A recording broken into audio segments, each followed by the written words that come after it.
Hi, my name is Katie Pearson and I'm a student at Southern Utah University. I'm going to be discussing the article, The Whistleblower. Harry Markopoulos, a Pennsylvania native, came to Boston in 1991 to join Rampart Investment Management. It was a firm that specialized in the trading of options.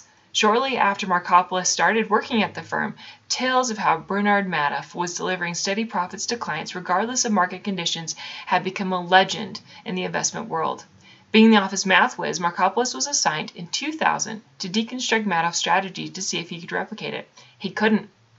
It seemed that Madoff was getting returns on investments regardless if the market went up or down. This was a red flag to Markopoulos. Based on this knowledge and additional warning signs, Markopoulos eventually decided Madoff was either running a Ponzi scheme or front-running stocks. Through an SEC contact in Boston, his friend Ed Manion, Markopoulos began funneling memos and tips to the agency's New York office, which had jurisdiction over Bernard Madoff's company. Even though Markopoulos received little or no response from the SEC, he continued to send them memos and other notes about Madoff, even after he left Rampart in 2004 to start his own business in investigating financial fraud. His latest communication with the agency was in April, just 8 months before the scheme surfaced. Markopoulos definitely felt like an army of one. Nobody listened to him. However, he was driven to whistleblow by his moral compass and an intellectual desire to crack a Wall Street legend.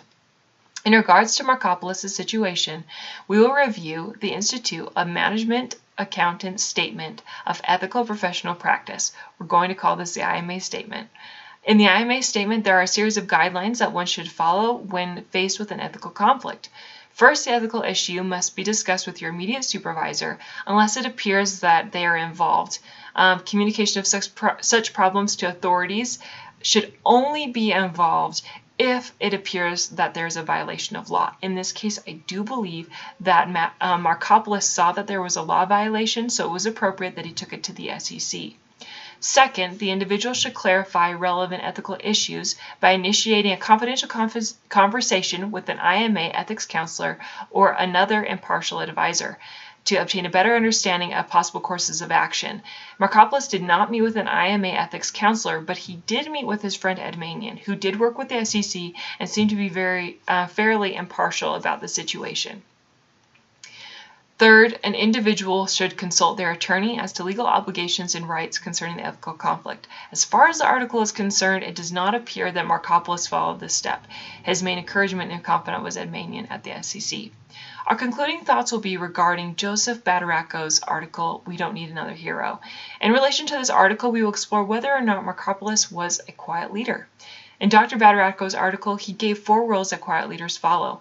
First, he said that quiet leaders put things off until tomorrow, and they do this kind of by strategically stalling, meaning they think about the pros and the cons of the situation.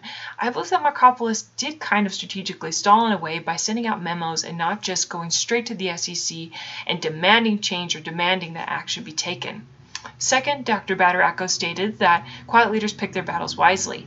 They calculate how much political capital they're putting at risk before they take a stand. Markopoulos was the office math whiz, and he was assigned to deconstruct Madoff's strategy because of his knowledge and expertise. He had political capital in Rampart, and he chose to tackle the Madoff issue because it was impacting a large scope of stakeholders. He was diligent in his approach, however, he didn't force a thing on the SEC. He might have lost some political capital in the beginning. However, he definitely gained it back and then some when the fraudulent actions of Madoff surfaced. The third rule is to bend the rules but not break them. I don't believe that Markopoulos followed this step because Madoff was already doing that for the both of them. He was bending the rules a lot. And the fourth rule that Dr. Badaracco stated is that quiet leaders find a compromise.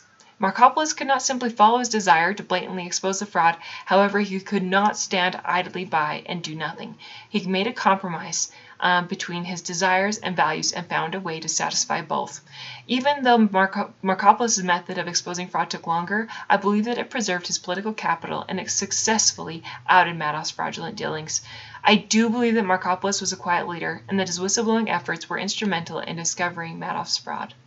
Thank you for watching.